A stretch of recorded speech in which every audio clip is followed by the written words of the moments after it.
नमस्कार, स्वागत है आपका हमारे इस YouTube चैनल पर। मैं मुनमुन श्रीवास्तव आपका हार्दिक अभिनंदन करता हूं। हमारे साथ हैं सुनील शर्मा, जो कि 2 बार डूटा एग्जीक्यूटिव रहे, 2 बार ड्यू की एकेडमिक काउंसिल के सदस्य रहे और इस बार एग्जीक्यूटिव काउंसिल के NDTF के प्रत्याशी हैं। इनसे हम जानना चाहते हैं कि ड्यू में इस बार एडमिशन को लेकर बहुत सारी दिक्कतें रहीं और सीटें बड़े पैमाने पर खाली हैं और बच्चे स्पॉट राउंड का इंतज़ार कर रहे हैं और वो स्पॉट राउंड अभी तक निकल नहीं रहा। क्या उनका साल बर्बाद होगा? धन्यवाद मुनमुन जी। और दिल्ली विश्वविद्यालय से संबंधित विभिन्न मुद्दों को आप अपने YouTube चैनल के माध्यम से दिखाते रहते हैं। इसके लिए दिल्ली विश्वविद्यालय का प्रशासन और जो संबंधित जो व्यक्ति होते हैं, चाहे विद्यार्थी हों चाहे अध्यापक हों, वो इससे लाभान्वित होते रहते हैं और तुरंत जो ताज़ा मुद्दे हैं उनसे आपको जो है वो उनको लाभ मिलता है। आज दिल्ली विश्वविद्यालय के अंदर 5000 से ज़्यादा आधिकारिक रूप से जो घोषणा की गई है, सीटें खाली हैं। देखिए, भारत जैसे देश में जो विकासशील देश है, जो गरीब लोगों के टैक्स पेयर्स के हिसाब से देश चलता है। दिल्ली भारतवर्ष का हर एक व्यक्ति जो है वो गरीब से गरीब व्यक्ति भी टैक्स देता है और ऐसे सरकारी संस्थाओं के अंदर अगर उन गरीब लोगों को पढ़ने का मौका नहीं मिलेगा, क्योंकि प्राइवेट यूनिवर्सिटीज़ के अंदर तो रिजर्वेशन भी नहीं होती है। 5000 का आप आंकड़ा लगाइए कि उसमें SC, ST, OBC, PWD और EWS के कितने बच्चों को वंचित रखा है ये दाखिले समय पर ना करके, और अब तो ये सीटें खाली रहेगी। मतलब हमें सरकारी संस्थाओं के अंदर 2, 4, 10, 20% एक्स्ट्रा मतलब जो है ना दाखिले करने चाहिए, जिससे कि हम सरकार के उस लक्ष्य को जो NEP में भी उन्होंने निर्धारित किया है कि हमको 50% तक GER को, ग्रोस इनरोलमेंट रेशियो को लेके जाना है। तो ये जिस समय पर हम NEP लागू कर रहे हैं, उस समय पर उस पहले ही वर्ष में इतनी बड़ी संख्या के अंदर इतने लंबे आंकड़े जो है ना बच्चे बचा कर रखना, क्योंकि अभी भी स्पोर्ट राउंड में मतलब आप पहले ही लेट हो चुके हैं। एकेडमिक जो डिग्रेडेशन होना था वो तो लेट करते करते 31 दिसंबर तक मतलब पूरा ही सेशन आपने ख़त्म कर दिया है।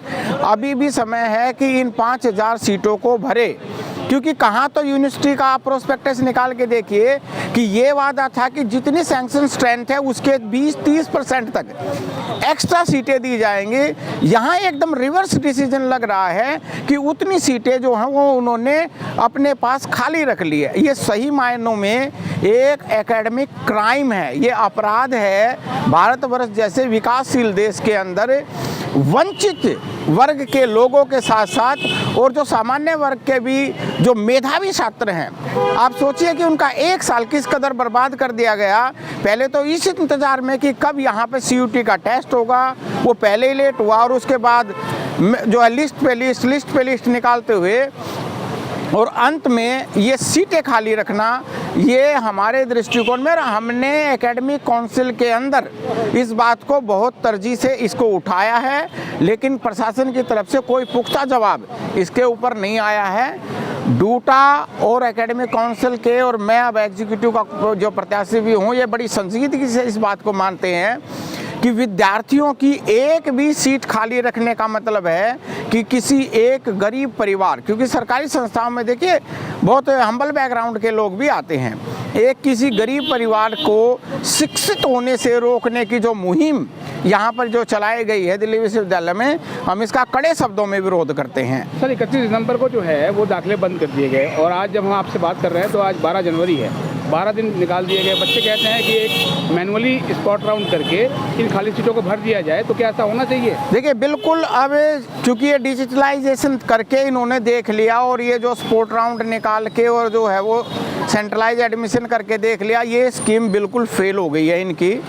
हालांकि टीचर्स को एडमिशन करने में सुविधा तो मिली, 1 क्लिक में एडमिशन हो गया, लेकिन पूरी सीटें भरने के मामले में ये फेल हो गई है। और सही मायने में अब जितनी सीटें बची हुई हैं उनका, जो आपने मुनमुन जी सही बात कहा कि वो जो एक तरीका है कि मैनुअली एक लिस्ट निकाल के किस कॉलेज के अंदर कितनी सीटें खाली हैं, किस कोर्स में सीटें खाली हैं, इनके पास पूरा डाटा है। इनको मैनुअली एक बार यहाँ पर मल्टीपर्पज़ हॉल के अंदर ऐसे विद्यार्थियों को बुलाकर और बिल्कुल वहीं पर एडमी दाखिला देकर उनकी फ़ीस जमा करवा देनी चाहिए, जो कि एक फाइनल लिस्ट होगी, जिसने जिस कॉलेज के अंदर प्राप्त किया अपनी मेरिट के अनुसार वो भर दिया जाएगा। जैसे वो आईपी यूनिवर्सिटी ने किया ऑफलाइन स्पॉट काउंसलिंग। बिल्कुल, ये अगर आईपी यूनिवर्सिटी ने मेरी जानकारी में आपने किया है तो मैं आपको बता रहा हूँ कि ये शिक्षा के हित में, शिक्षकों के हित में और विद्यार्थियों के हित में और गरीब देश के, विकासशील देश के विद्यार्थियों के हित में और एनईपी के हित में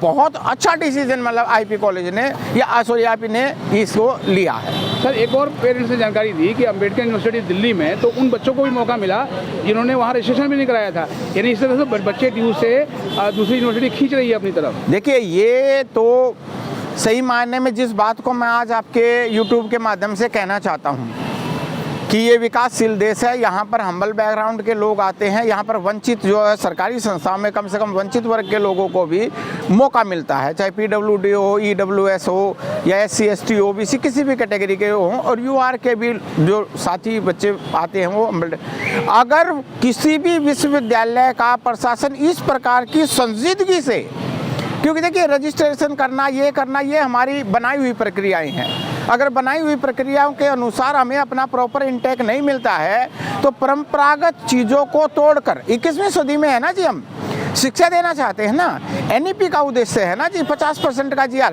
मतलब इतनी सीटें खाली रख कर हम 50% के ग्रॉस एनरोलमेंट रेशियो को किस प्रकार से अचीव कर पाएंगे, ये तो एनईपी की डिफीट है। मतलब अगर दिल्ली विश्वविद्यालय जैसा केंद्रीय विश्वविद्यालय ऐसे इस प्रकार के जो है सीटें खाली रखता है, मैंने ये कहा कि ये एक बिल्कुल क्राइम है, ये मेरी जो है सूचना के लिए। सर, आप DUBC प्रोफेसर योगेश सिंह से अब क्या अपील करेंगे? देखिए, प्रोफेसर योगेश सिंह जी काफ़ी संजीदगी से मुद्दों को देखते हैं, चाहे वो नियुक्तियों का मामला हो, चाहे प्रमोशन का मामला हो, और बहुत तरीके से देखते हैं। आपके माध्यम से मैं वाइस चांसलर साहब से अपील करता हूँ कि एनईपी को लागू करते समय और विशेष रूप से जब हम शताब्दी वर्ष समारोह मना रहे हैं तो एक बार ये जो फिजिकली जो आपने बताया है मैन्युअली स्पॉट राउंड करके इन पूरी सीटों को भरने की एक मुहिम चलाए। मुश्किल से 2-3 दिन लगेंगे। पूरा मैकेनिज़्म, पूरा जो स्ट्रक्चर जो है वाइस चांसलर साहब के पास है, डीन मैम के पास है। अगर ऐसा करेंगे तो ये शिक्षा के हित में, शिक्षकों के हित में और विद्यार्थियों के हित में होगा, ऐसी मेरी आपके चैनल के माध्यम से उनसे प्रार्थना है। बहुत बहुत धन्यवाद सुनील जी, हमें समझ आया। धन्यवाद मुनमुन जी।